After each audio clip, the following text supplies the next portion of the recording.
morning and welcome to another episode of Pep's Corner. Today we will continue reading our book, Homer, The Mostly True Adventures of Homer P. Figg. We will be reading chapters 15 and 16, which can be found on pages 78 through 88. Our focus and purpose for reading today is posted on the screen, so make sure you have your book in hand and are actively reading and following along. Remember, boys and girls, to come to shared reading fully prepared, and that begins with you rereading a second time. Let's begin. Chapter 15, Train to Glory. Soon after breakfast, my new guardian shuffles into the drawing room, walking like he's got something sticky on his boots that makes it hard to lift his feet from the floor.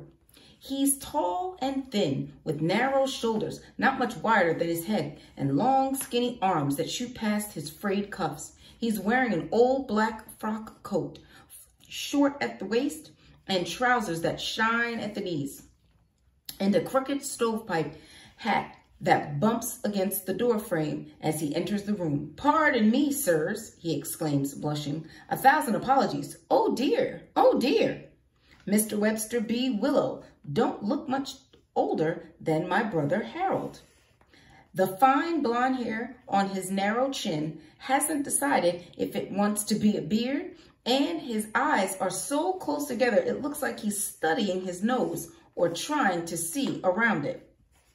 Mostly, he seems to be upset about forgetting to take off his hat like a gentleman does when entering the house. And he looks like he wants to leave the room and try again. "Never mind the hat," Webster says. Mr. Brewster impatiently. "The hat is of no consequence. Come in, come in, come in. I want thee to meet Homer Figg. He will be in thy charge." "Splendid, wonderful. How do you do, sir?" he says, grabbing my hand and shaking it without actually looking at me. "Wonderful. Opportunity. Splendid." He fidgets nervously with his dented hat while Mr. Brewster explains that we shall journey by train to Portland and from there take an overnight steamship to New York. "We can't be exactly sure where or when Homer's brother has been assigned," Mr. Brewster says. "It is likely that all the new recruits will be sent to encampments in New York or New Jersey and from there dispatched to the battlefield. Is that clear?" "Field of battle. Yes," says Mr. Willow. Thee will have to make inquiries once thee has reached New York," Mr. Brewster says, focusing upon the young clergyman. "I will provide thee with letters of introduction to newspaper editors. Should that be useful? And to the local elders of my church. But thee will have to use thine own ingenuity to accomplish this task. Understood?" "Ingenuity," says Mr. Willow. "Indeed."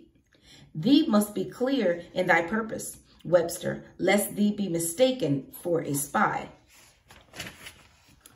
The idea alarms Mr. Willow. "Spy? Spy? They hang spies, don't they?" "Indeed they do," Mr. Brewster gravely. "But thee will not be spying. Thee are simply inquiring as to the whereabouts of an underage soldier who was taken into the army on a ruse. Thee will secure his release by legal means." Mr. Brewster makes it sound pretty easy. "All we have to do is go someplace and ask some questions, and my brother will be released from the army." The next day, after a long carriage ride to the station, me and Mr. Willow find ourselves in a Boston and Maine railroad car, bound for Portland. While the locomotive sits at the station building up steam, we wait on seats made from varnished oak. Everybody is dressed up like they're on their way to church.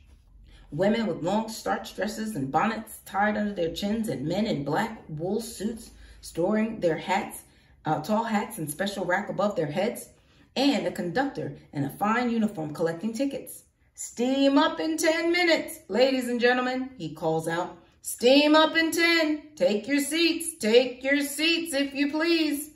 Mr. Willow is feeling a bit nervous and confides that he has never been to Portland, let alone New York. Truth is, I've never been on a train and have never seen a steamship with my own eyes.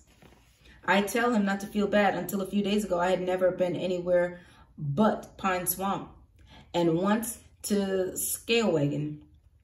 for the state fair. How far is it to Portland? I want to know. Mr. Willow has no idea, so I asked the conductor.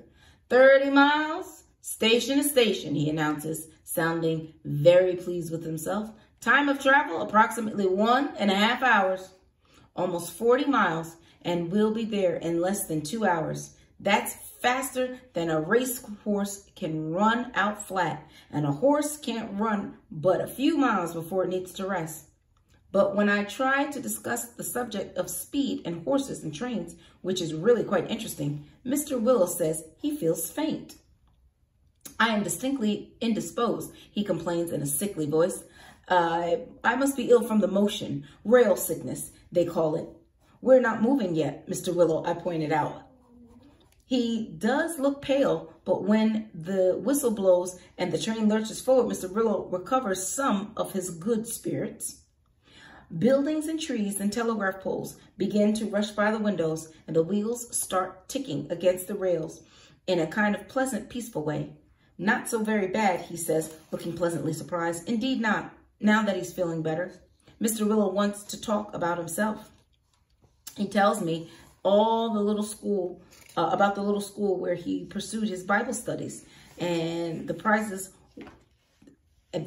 he won for quoting scripture, and how he had good fortune to meet Jebediah Brewster at an abolitionist rally, and how Mr. Brewster has taken him under his wing and is helping him find a position. I am not presently affiliated with any particular congregation, he confides. I am open to possibilities. Indeed, indeed. The way he talks, Mr. Willow believes that helping me rescue my brother is a kind of test, and if he passes, Mr. Brewster will find him a congregation. A great man has given me his trust, and I shall not let him down, he announces very solemn. After a while, Mr. Willow's voice kind of blends into the sound of the wheels clicking against the rails. It's amazing what goes by the windows on a train. Farms and fields and forests and rows of wooden houses and big brick mills, like we're floating through the storybook, and each turn in the track is a new page, and it's a story I've never heard before. So I don't know how it will end. Page after page, picture after picture, and always something new around the corner. And the chugging of a locomotive, belching black smoke, making its own dark clouds against the sky, and the steam whistling, sounding alive somehow, like the whole train is saying, here I am, make a way, chugga chugga woo. Here I am, make a way, chugga chugga woo, and rocking me to sleep.